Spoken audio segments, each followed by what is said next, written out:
Baik, Assalamualaikum warahmatullahi wabarakatuh. Alhamdulillah hari ini cikgu berada di kampung Sungai Raya.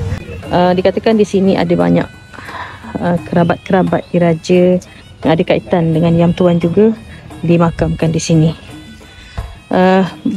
Berkedudukan di tepi sungai dan juga di tepi masjid lama ni. Makam-makam ini ada yang tidak tersusun dan tidak terurus. Malah batu-batunya selari dengan tempat yang kita pergi daripada awal hinggalah di lokasi ini. Sama je batu-batu dia kalau anda melihat ni. Kita memang tidak tahu siapakah yang menghuni di bawah sana.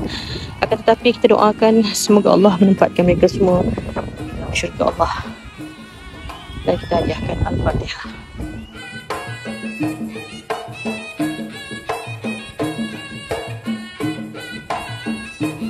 Okay, tadi cikgu telah nyatakan cikgu sampai dia di perkuburan ataupun makam yang dikatakan ada makam diraja juga di sini.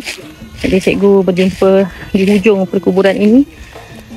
Satu kawasan permakaman lah Dan cikgu percaya mungkin ini adalah kena mengena juga dengan kerabat diraja Negeri Sembilan, itu Yang Tuan dan sebagainya.